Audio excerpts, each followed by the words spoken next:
It's the Opperman Report. And now, here is investigator Ed Opperman. Okay, welcome to the Opperman Report. I'm your host, Private Investigator Ed Opperman. You can find me at Opperman Investigations and Digital Forensic Consulting through my website, emailrevealer.com. You can contact me at oppermaninvestigations@gmail.com. And you can email me at oppermaninvestigations@gmail.com. I'm really excited about our guest today. You know him as the QAnon Shaman. His real name is Jake Angeli. He's got a website called ForbiddenTruthAcademy.com. Now, you can find him on Twitter at America Shaman on Twitter. He's written a couple of books, One Mind at a Time, A Deep State of Illusion, and Will and Power Inside the Living Library. Living Library. My own handwriting is so terrible, man. But Jake Angeli, man, tell us about yourself. Who is Jake Angeli? Well, I'm definitely not the straw man that the media has made me out to be. That's for sure. The media used my face, my name, my image to create a shock and awe campaign, and then used that shock and awe campaign to smear me, to smear the people that were there on January 6th, to smear Trump supporters. So what's funny about that, though, is that if they would have done their homework, if they would have done their due diligence, they would understand how big of a mistake that actually was, because I'm nothing like what the caricature that they tried to make me out to be. They tried to make me out to be some, idiot, some lunatic fringe extremist, and nothing could be further from the truth. I'm not a white supremacist. I'm not a white nationalist. I'm not a terrorist or a extremist of any sorts. I'm actually centrist. I'm a libertarian. I'm a constitutional. I'm a believer in the Constitution. I believe in the constitutional republic. I believe in the vision that our founders had for our country, and I think that there's a very clearly nefarious force at this point that is working in the opposite direction that our founders were working in so long ago, trying to create a one world government, a new world order. Well, and I'm doing my best to be the antithesis of that. But then let me ask you this, because you say that they mischaracterized you, but you're the one that showed up there in that outfit. You know what I mean? Let's start with this. Who were you before January 6th? I know you were some kind of an activist in Arizona, right? So what was your life back before January 6th? Well, I'm a spiritual activist, not a political one. I believe that our socioeconomic and geopolitical systems are so corrupt and distorted because our spiritual perspective, our spiritual institutions have become so corrupt and distorted. And so our socioeconomic and geopolitical systems are a reflection of that spiritual distortion and corruption. Now, in Arizona, I was, yes, a spiritual activist, going down to my local capitals, going down to my local media buildings, going down to the local power company when they were ripping people off, and protesting, doing my shamanic thing, bringing my drums, singing my song down at the ley lines at the Capitol, outside of the media building here in downtown Phoenix, outside of APS, the power company. One time I did that. Anyway, but for my day job, I was working in group homes with teen boys. So I did that for 6.5 years, because working with children, helping kids, basically saving and helping the next generation is what I'm all about, man. Now, when you were doing this activity back in Arizona, because one of the names you use is Lone Wolf, were you like a lone wolf? Were you part of a group? Well, that was the pen name that I used for the book Will and Power, Inside the Living Library, and there's a reason for that, and you'll find that out because it's a part of a book series that I have the second book for that series written. I just haven't had it edited yet, and I haven't published it yet. But the name I was using on my YouTube channel was Yellowstone Wolf. Right. Now, Are you familiar with what's called a trophic cascade and the effects of the wolves in Yellowstone? Absolutely not. I'm from the Bronx. Oh, okay. Okay. So check this out, and then we'll kind of bring this back to spiritual activism and, the outfit, the regalia. Yeah. So in Yellowstone National Park, as the frontier began to expand and people started moving west and they started developing cattle ranches and stuff like that, wolves began to be a problem when these ranches were like bordering Yellowstone and stuff like that. So the government and the people decided that they were going to get rid of all the wolves in Yellowstone National Park. So there became this campaign to hunt them down and kill them. So for like 70 years or so, there was no wolves in Yellowstone National Park. And the effects on the ecosystem were catastrophic because there were no wolves in the ecosystem. The elk and the deer and stuff like that were coming out of the forest and into the canyons. They were eating all of the foliage. And this is the same foliage that like little critters like, mice or frogs or beavers or what have you would use to like hide from predators, whether they be coyotes or they be eagles or they be bears or what have you. And so, and also because the foliage was being consumed so rapidly, the roots weren't able to grow and develop and like interlock with one another and create stability in the root structure and in the soil composition in the ecosystem. So what ended up happening is that there was mass migrations out of Yellowstone National Park, or in some cases even mass extinctions, because the foliage was being consumed, the little critters were being eaten, the coyotes were hunting and replacing basically the wolves in that sense, but they were far more indiscriminate with their selection of who and what they ate and hunted. The foliage was not growing thick enough. So what would happen is that as rain would come, the river banks would collapse, and because the soil and the roots weren't very strong and tightly knit together, so the whole ecosystem began to collapse. And shortly thereafter, like I said, like 70 years later, the people finally realized, maybe there was something to these wolves being in the ecosystem.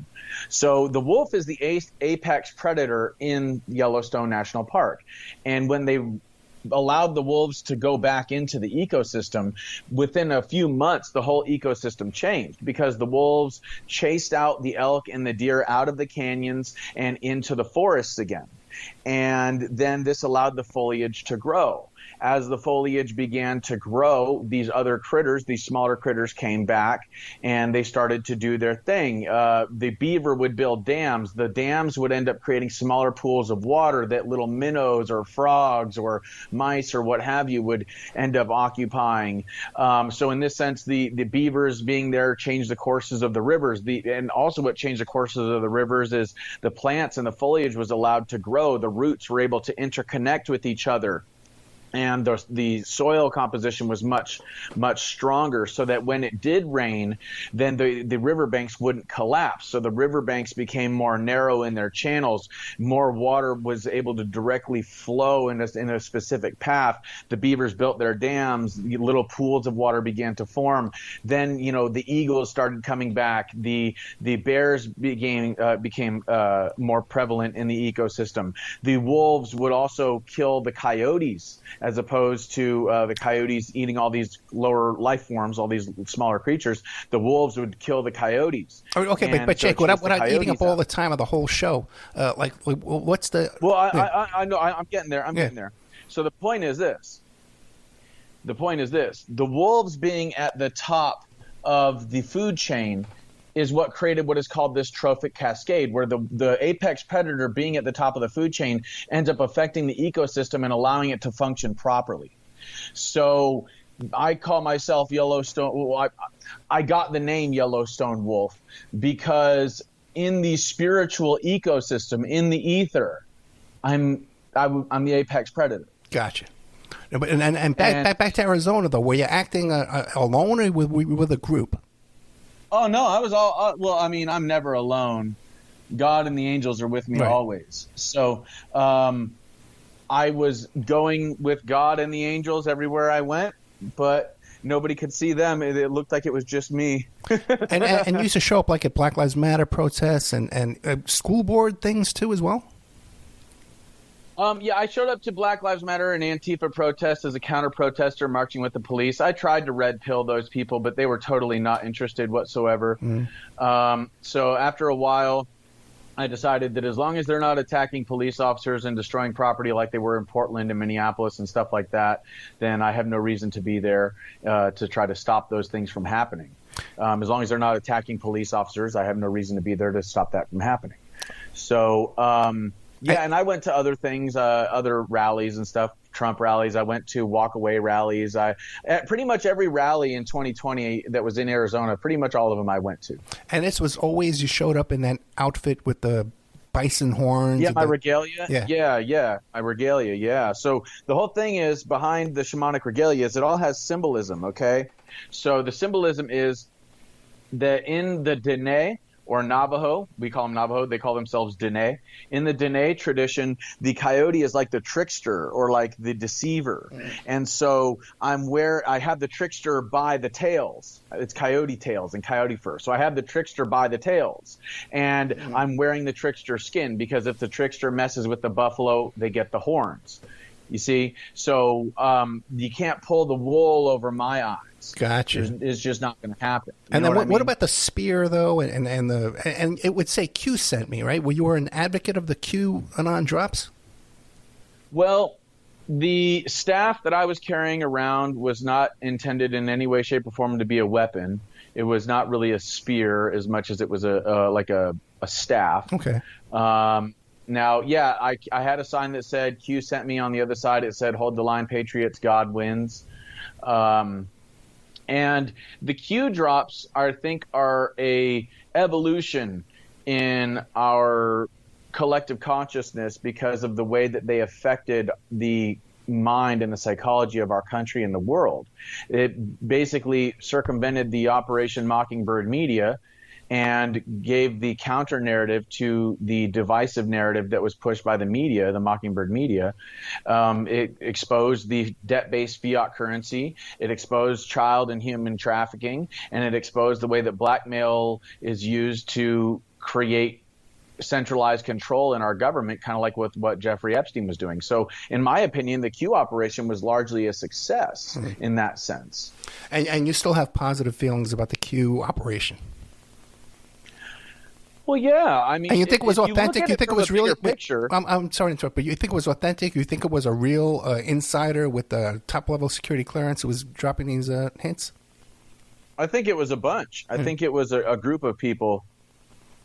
But yes, I believe it was people at the highest levels of military intelligence in the intelligence community disseminating above top secret information to patriots in our republic so that we could take back our country from communists, globalists, fascists who have infiltrated our government at some of the highest and lowest levels so that they could bring the United States down from within. They knew that they could not, take us down with standing armies, so they had to infiltrate the system and bring it down from within. And so Q was an operation designed to expose all of that and shift the collective consciousness of the nation. Gotcha.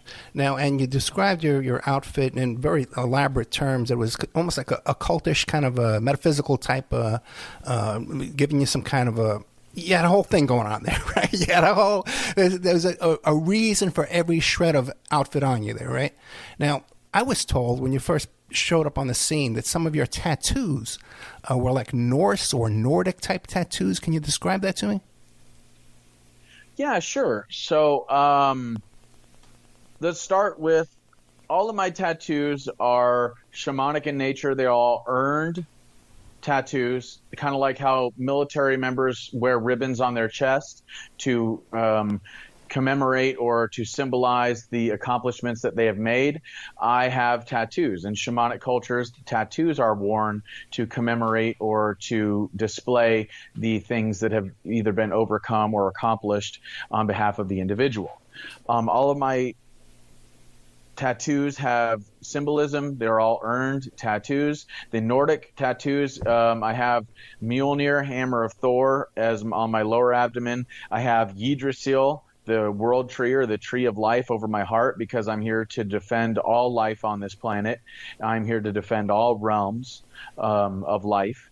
and the one above that is called the Valk knot or Odin's knot. There's a lot of debate as to whether or not what Odin's knot means. Some people think it means heaven and hell and earth. Some people believe it symbolizes the 9 realms. Other people believe it's a portal. It's on the tomb of Viking warriors that died honorably in battle without fear and got to go to Valhalla. And when you say these are awarded tattoos, but these are self-awarded. You awarded yourself these tattoos. No one else was above you doing this.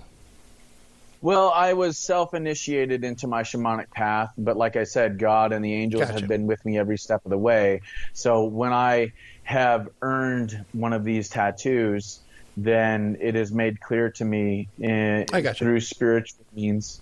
Now what about, because people have told me that these tattoos on you are similar to the tattoos that the Christchurch shooter had. You know who I'm talking about? Are you talking about that dude? Yeah, shot the whole island. Of all those kids and stuff. Yeah, he had the same kind of tattoos. Well, I haven't heard that. Okay, but here's the thing, dude. Look at it like this: all throughout history, symbols of power have drawn the attention and have been used by people that seek more power. Okay, I don't seek power. I don't seek status. I don't seek, fortune. What I seek is purpose. What I seek is making a difference.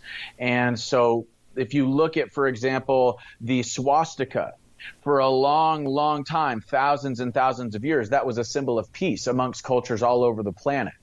But what did Adolf Hitler do? A man seeking power took this symbol of power and this symbol of peace, and he inverted it, and then he twisted it, and he made it a symbol for war and division. Gotcha. Okay? So you wouldn't say that you have the same beliefs as the Christchurch shooter? Hell no. Okay, all right, just checking. Now, I'm curious now. How did you, well, first of all, what inspired you to go to Washington, D.C. on January 6th? How did you get there? Did you go with a friend or a group? Who paid for all this? How did you wind up over there? Well, I got there by the divine grace of God, I'll tell you that much, because I really didn't have the means of transportation or financial means to get myself there, especially on January 6th. But what's interesting is that, I also went on December 12th for the second MAGA Million March that was there in D.C. And similar story, man, like the synchronicities that occurred in order to get me from A to B were absolutely incredible. And it's things like these synchronicities that it's like, okay, God, I know that you're with me. I know that you're watching. I'm just going to trust you. So you don't think it's possible that some kind of a nefarious intelligence agency kind of, because you talk about how the Mockingbird Press twisted your beliefs in your presentation. You don't think it's possible that you were delivered over there in some kind of way against your intentions? No. I know. Dude, there's so many synchronicities, so much crazy stuff that happened before January 6th, so many miraculous things that occurred before that date, that all of these synchronicities that happened to get me from A to B, either in December or in January, were just a part of a long string of beautiful and incredible miraculous synchronicities that, to me, were evidence of God, being with me on my path. Okay, so no guy in a trench coat befriended you shortly before and handed you money. Here's a ticket. No, nothing like that. Okay, nothing that obvious anyway. But you don't think that there's any kind of a. Well, it would be a mistake for them to do something like that. If their goal is to destroy the country, then why would they choose a guy that could literally dismantle the deep state in 5 minutes with words? Why would they choose him to be the straw man? Now, you get there are photographs of you like the night before with Rudy Giuliani. That wasn't the night before. That was in Arizona. Oh, really? That was when he was here in Arizona exposing the election rigging here in Arizona. I think that was sometime in either November or December. I can't remember. I think it was sometime in December. And besides that picture, did you have any contact with him? Nope. I just got into there. I got into the lecture or the presentation. He was about to sit down and start on his, the second part of his presentation. I said, "Hey, do you mind if I get a picture really quick?" He's like, "Yeah, sure. All right, let's do it."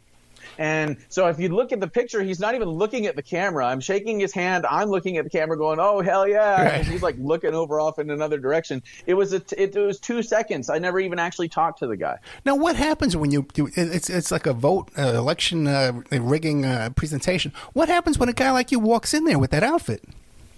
But I didn't have the outfit on. Oh, there wasn't? Oh, suit no. on. Oh, okay. I thought I did see an outfit. Okay, I'm sorry. It's been so long.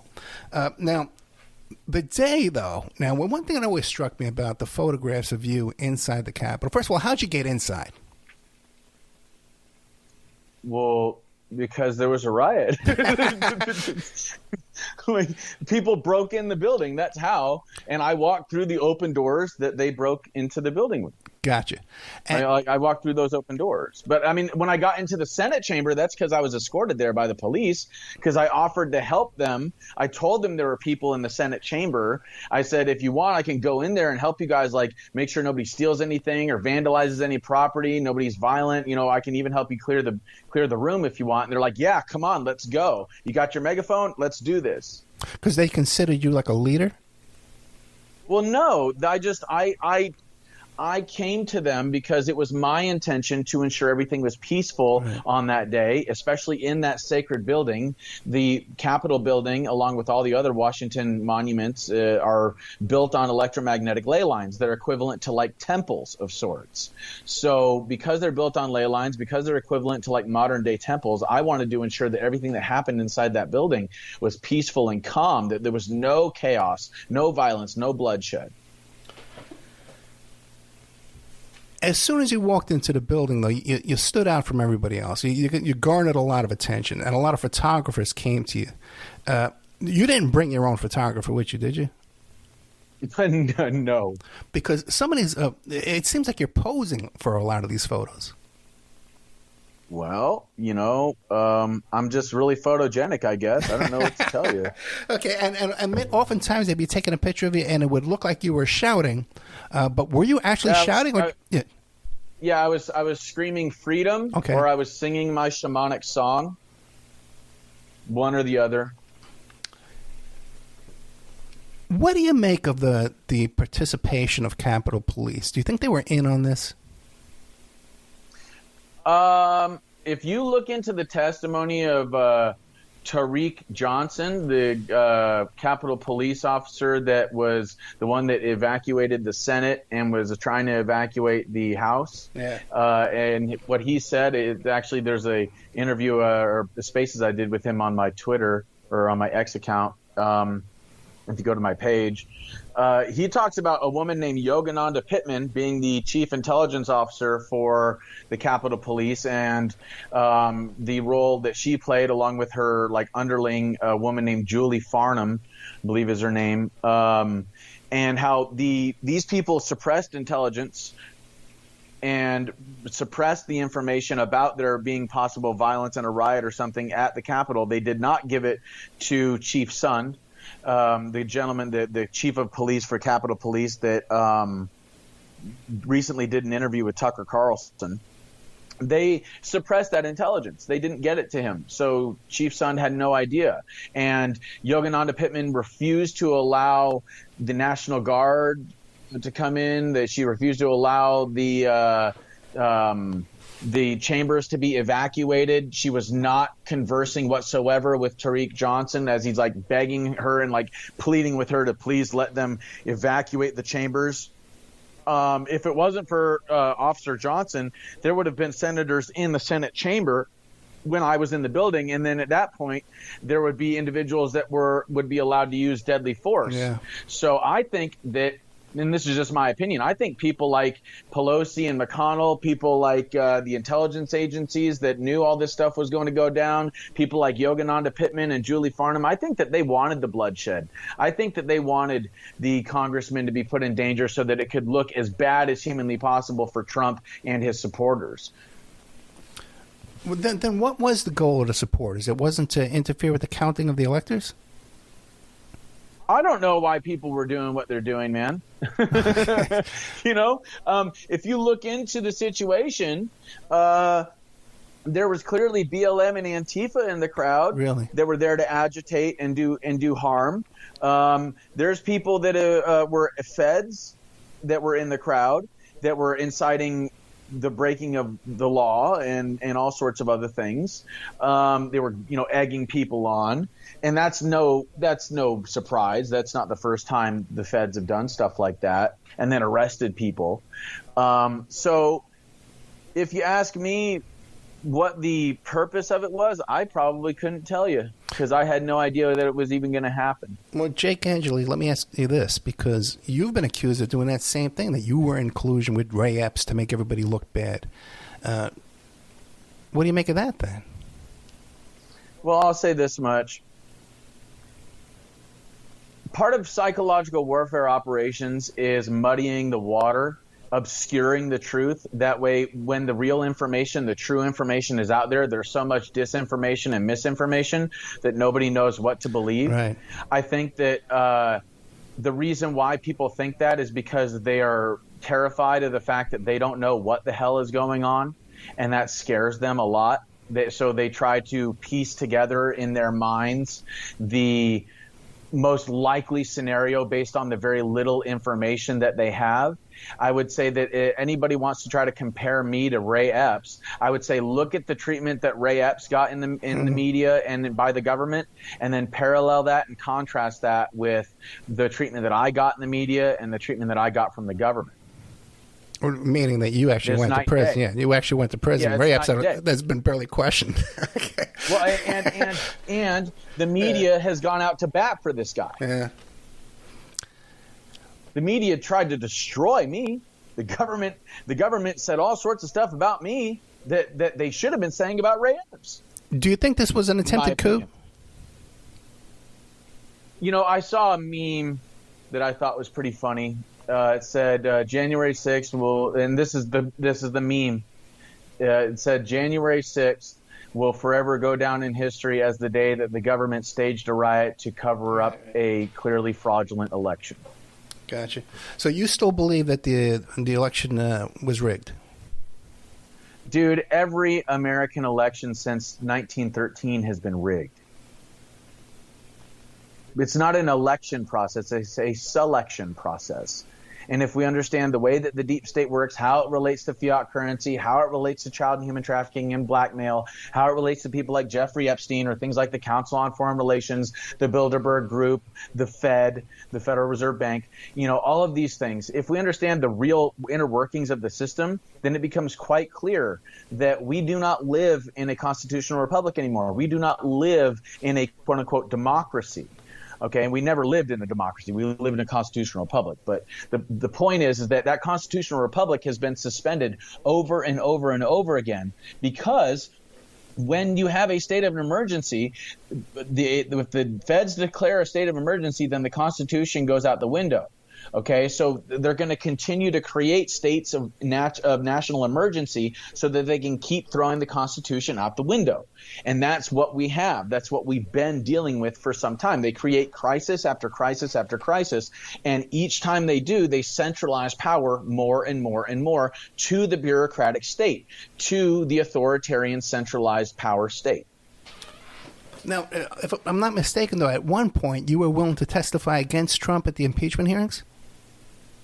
That was something that my previous attorney said to the media. Okay. My previous attorney did and said all sorts of things on my behalf without my knowledge and my consent. Gotcha. Okay, then let me ask you this. Okay, so we have January 6th, and they splashed you all over the place. You did stick out, okay? But they splashed you all over the place with these very well-taken photos, very photogenic, like you said. Okay, I suspected you brought your own photographer, or some kind of professional photographer has found you, and then, really? No, what happened is that there was a bunch of media members. There was a bunch of media members inside of the building because they were certifying the election. Right. So because there was a bunch of media members already inside the building because they were certifying the election, there was all these professional media members inside the building when, everything took place, when everything went down. Gotcha. How soon after that day did you realize, hey, I might be getting arrested? Well, when I found out the FBI was looking for me on January 7th, I pretty much figured that might be the case. Now, they said they were only looking for me for misdemeanors, and I was under the impression that the FBI didn't waste their time on misdemeanors. I guess I was wrong. So I just, as far as I knew, I was just going to turn myself in for questioning. Right. And, they told me they weren't going to arrest me, and I naively believed them. And you went in without a lawyer? That is correct. When you went in to talk to the FBI, were you wearing that outfit? No. Okay. No, I got to ask. I was no. That's reserved for ceremonial purposes, for rallies and stuff like that. Okay, but I got to ask, right? Come on. Something I wear all the time. I got to ask. Okay, you're not wearing it now, by the way. I just seen him off on video a few minutes ago. He's not wearing it. It's just very, very professionally. Now, it's not something I wear all the time. Gotcha. So you go in there and you're talking to the FBI. What are their questions like? Did they think you were like leadership, that you were leading this mob, that you were leading the Proud Boys, the Oath Keepers? Yeah, they were asking things like, "Are you a member of the Proud Boys? Right. Are you a member of the Oath Keepers?" No, I'm not. No, I'm not. They were just probing and asking questions. I had the truth on my side. I just gave him the truth. I told him exactly what happened, exactly how things went down for me personally on that day. Well, then tell me, what did you admit to doing that day? Just the doors are open, you walked in.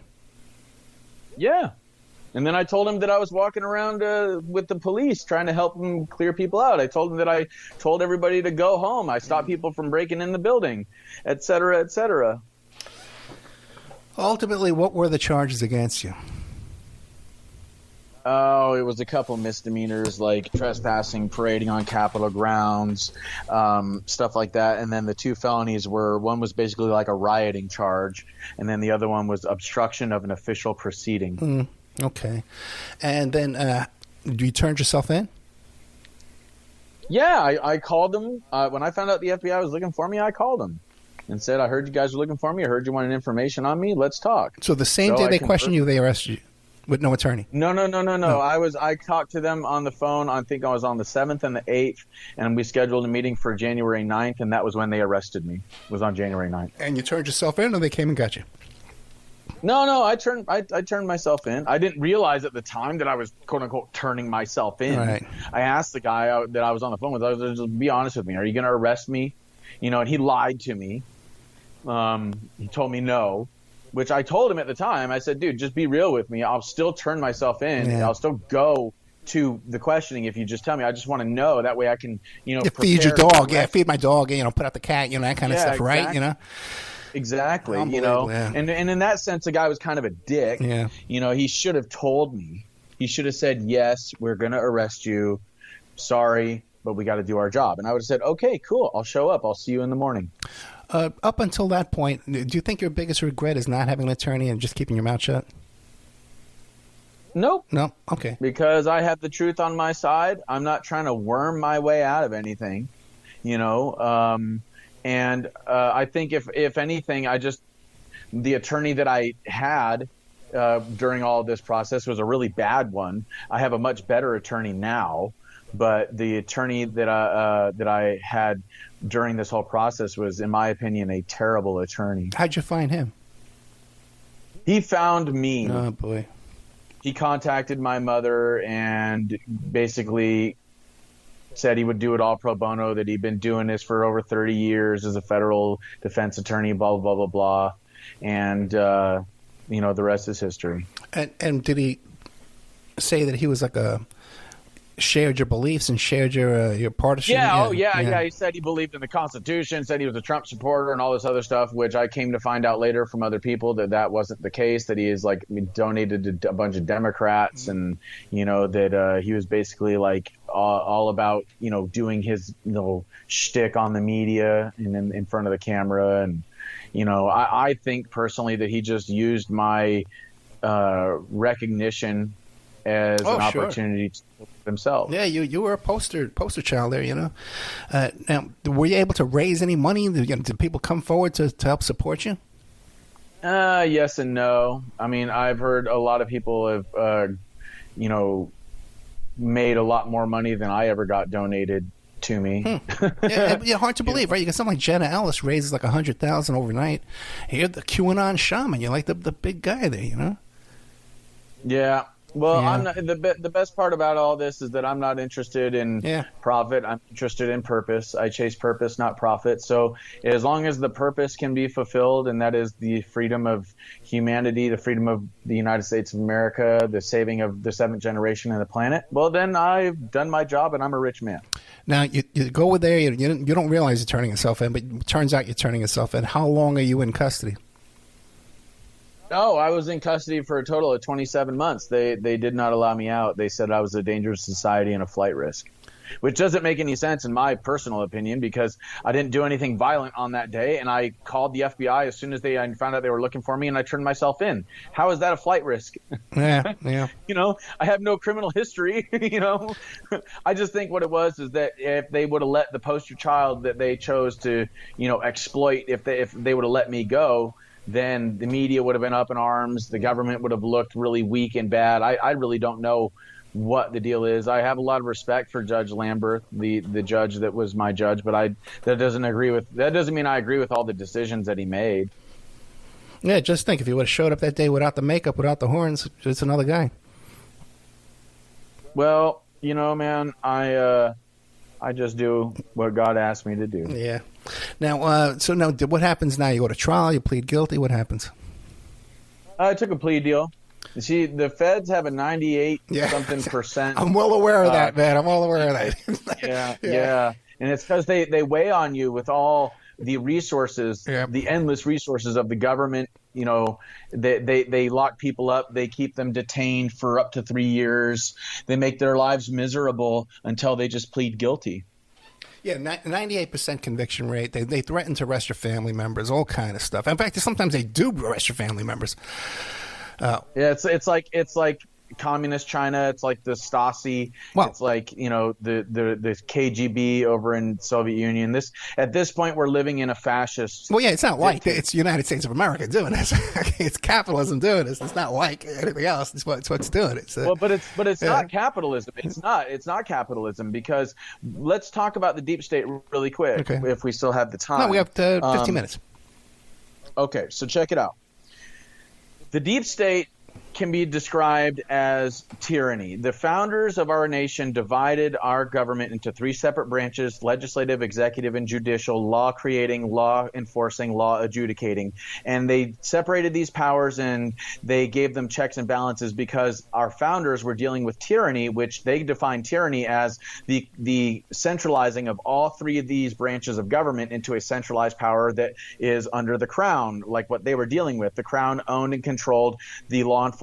The crown created law, and the crown also owned and controlled the courts. So that's tyranny.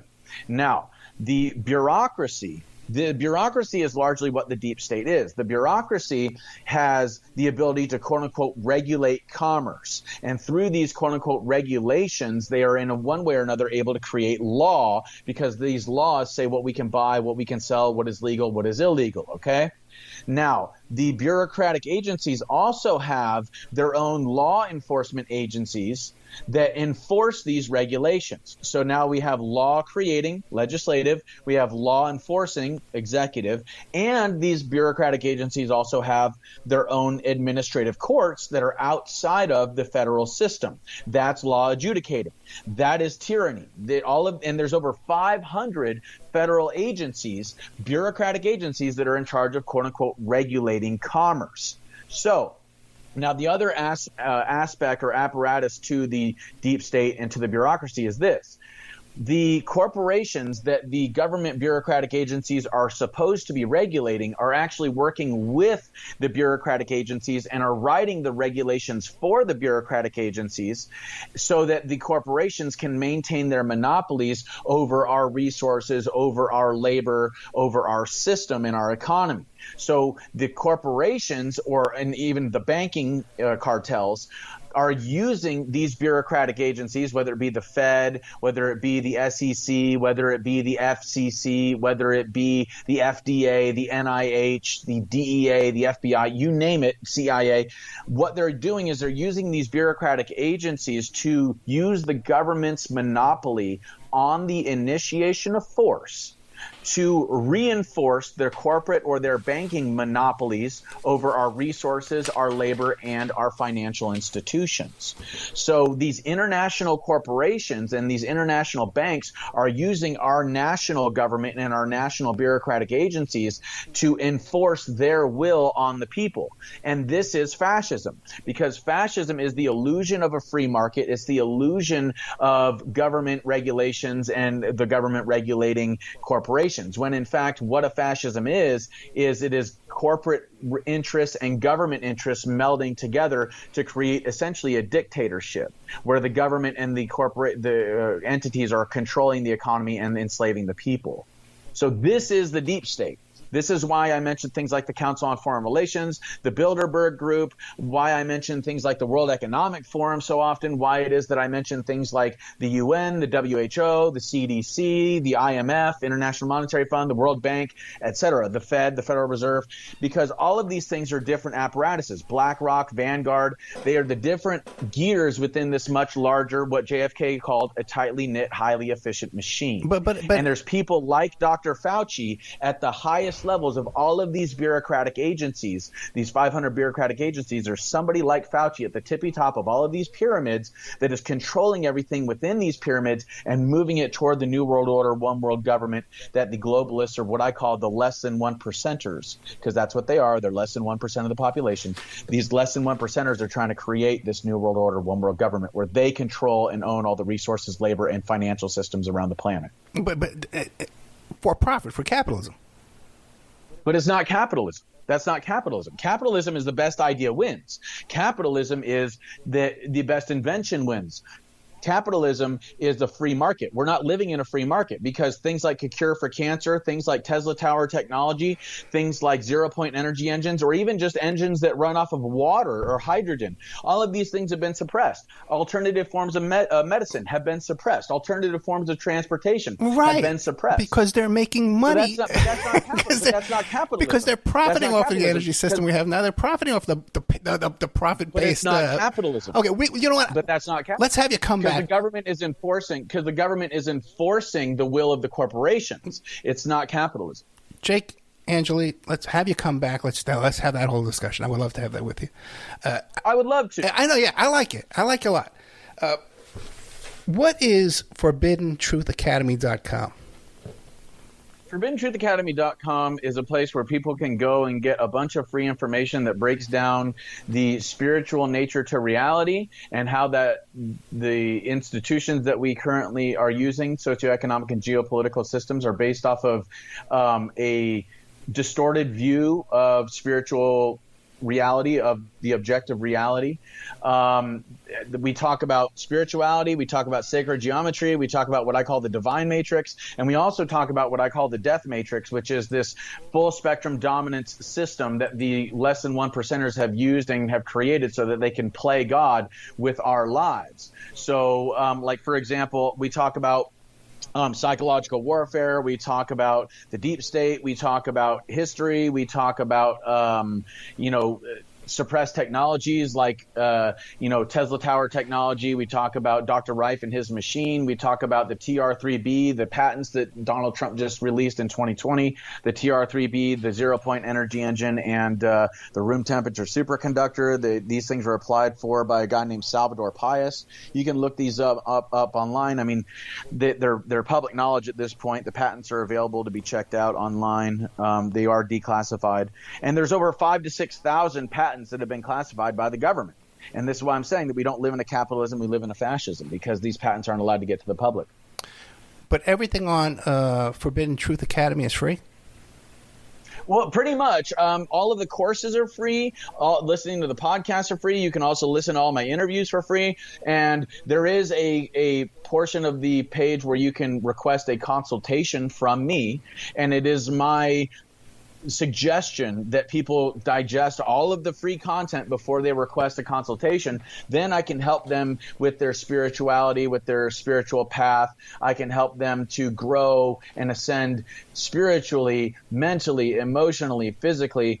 But it would be a lot easier and a lot more effective for them if they would just watch all the free content before they request an hour's worth of my time during a consultation. And I do charge for the consultations. Gotcha. And it's a very professional website, ForbiddenTruthAcademy.com. Now, you say you have a podcast. What day does the podcast come out? Like, is it scheduled, regularly scheduled? The podcast it's on there. It's on there. Yeah. Currently, the podcast is on hold. There's some people that are involved with the podcast that are out of town. But we have over, I think it's like 8 or 9 episodes, maybe more than that, 10 episodes that are up on the website. You can just go and click on it. It'll take you to the Rumble page. Forbidden Truth Podcast is the name of the podcast, Forbidden Truth Podcast. You can find it on ForbiddenTruthAcademy.com. What do you think is the biggest misconception? By the way, do you still use that outfit occasionally? Well, the feds still have my horns, and they still have my cell phone. They still have my staff and, the pants that I was wearing. I'm trying to get all those things back, but they're being stubborn as mules about it, so far as I can tell. Really? Because you think there would be religious grounds? Oh, yeah, dude. They were supposed to give it back over. Yeah. They were supposed to give it back over a year ago, and they didn't. But when it comes to the outfit, it's a small part of a much bigger puzzle. I was going to ask. What is the biggest misconception people have about Jake Angeli?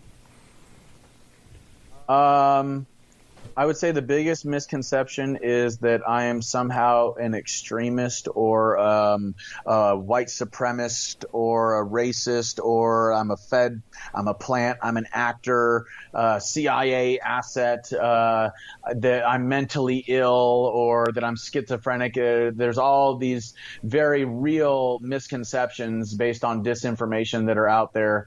And I've tried to dispel it as much as I can, and I sometimes wonder if maybe it's just a bunch of feds on my Twitter proposing this BS, because I've already answered a bunch of these questions in my Twitter account and in my interviews. No, there's definitely people out there on Twitter that are paid, operatives. Oh, yeah. Fucking forget. What about, do you have like a family, a wife, kids? No wife and kids. Okay, and you're back in Arizona now. You're there because now. How long did you spend in prison? 27 months total in prison, 10 and a half of which was in solitary confinement. Whoa! Now, what was the reason for that? Well, the government said it was because of COVID. Then they changed it over to the idea that I was in quote-unquote protective custody. I think what it was they were trying to make an example. I think they were trying to break me down personally, because there were times where I was moved from the prison or the jail that I was in. There was times where I was moved across the country, and I was in general population when I was moved. So did COVID and my safety go out the window when I was being moved? No. Obviously it did. And so what that means is that these were excuses. They weren't reasons. And they had you in this solitary confinement, the separated confinement, before you pled guilty. Yes. Okay. Yeah. It's really hard to justify how you would be classified for solitary confinement. You'd be just talking to you. You're a guy that can get along with people. There's no doubt about that. Yeah. You have no violent history. That's really yeah. Yeah. But this is the thing, and this is why we really need to step up and do something now, because if this is how bad it's getting now, and this is how bad it's been, imagine how bad it will be for our children and our children's children's children if we don't stand up and do something. And I'm not saying, violence. I don't believe in violence. I think that that's actually the antithesis of what we need. That's what the globalists and the feds want, is people to get violent so they can label everybody as extremists. What we need to do is the Jesus Gandhi method, nonviolent, non-cooperation, the Martin Luther King Jr. method, civil disobedience, nonviolent, non-cooperation with evil and with evil systems. That's how we win. And you're endorsing Trump for 2024? Well, I certainly like him a lot better than anybody else running for president. Well, that doesn't say much. That doesn't say much at all. Now, what about, aren't you? Well, you go ahead. I'll just say, there's a lot of things about Trump that I agree with. Yeah. There's a lot of things that he did that I believe, like if I were president, I would have done. But there's other things that he said and that he's done where I'm just like, man, why would you do that? Why would you say that?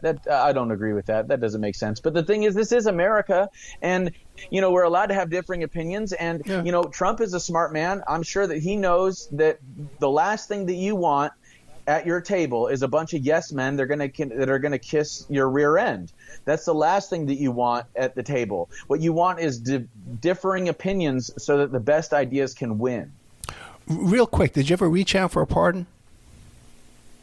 Well, in the beginning, yeah, but it was not done. And I can understand why. If he pardons me, and then he's going to have to pardon others. If he pardons others, then Lord knows that the deep state apparatus, the intelligence agencies, the lawfare attorneys, they're going to use whatever pardons that he gives to others as a tool against him in the future. Jake, we're out of time. Okay, but you have an open invitation. You can come back anytime you want. Okay, man. Jake, you just let me know, man. Definitely. Jake Angeli, ForbiddenTruthAcademy.com. Now, he's written a couple of books. One Mind at a Time, A Deep State of Illusion, right? Yep, on Amazon. And the other one is Will and Power Inside the Living Library. Yep, that one's written by the pen name Lone Wolf, LOANWOLF. You can also find that one on Amazon. And on Twitter, you can find him at America, not American, America Shaman, SHAMAN. Yes, sir. And you got that podcast on American. What's this? I got on Forbidden Truth Academy. Yeah, you got me all confused. Yeah, you can find a Forbidden Truth podcast on Forbidden Truth Academy. You can also find all of our free courses, and you can also find all of the interviews, the big interviews that I've done, which I would encourage everybody to check out. Well, what's your favorite interviews you want people to look for? Well, we have some really big ones that are up there. I think the recent one that I did with Anna Perez, it's only like a half an hour, and there's some pretty mind-blowing information in there if you're looking for a shorter interview. If you're looking for a longer form interview, there's some on there. I did one with Michael Knowles that's really, really good. I also did another one with Alex Jones that's pretty good as well. But it really all depends on the flavor. We have, I think, I also did one with Michael Malice. I've done a lot of big name interviews recently that I think anybody and everybody that's interested in what I've said here should go and check out. How about the Fox News one you did with that guy? I forget his name at the moment, but how'd you feel about that one? I didn't do anyone with Fox News. You know what I'm talking about? The guy, he just got fired from Fox? I never did an interview with Tucker Carlson. His people have not reached out. Really? I thought you did. Nope. He and this is the thing about media people. I don't know if he really is sympathetic to my plight, because he hasn't reached out since I got out of prison to do an interview. I've had lots of my people on Twitter be like, "Hey, when are you going to do it? Hey, Tucker, when are you going to do this interview?" And his people haven't reached out. But he's willing to fly to Romania to interview Andrew Tate, but he can't come to Phoenix, Arizona to interview me, the person that he broke the story about, the person he said he feels sorry for. To me, it's just like, okay, bud, well, maybe we'll see one in the future. I don't know. That's really up to him. And you're still under supervised release, right? That is correct. Are there restrictions on you against doing interviews, travel, that kind of stuff? No, I just can't travel outside the state without PO's permission. So until that is lifted, I have to stay here in Arizona. And how long will that continue? I don't know. Maybe in the next couple of months. Oh. It really all depends on what my PO says about, when I can leave the state, if it's for work or pleasure or whatever. So likely it will be for work, but we'll see. Jake, Angeli, thank you so much.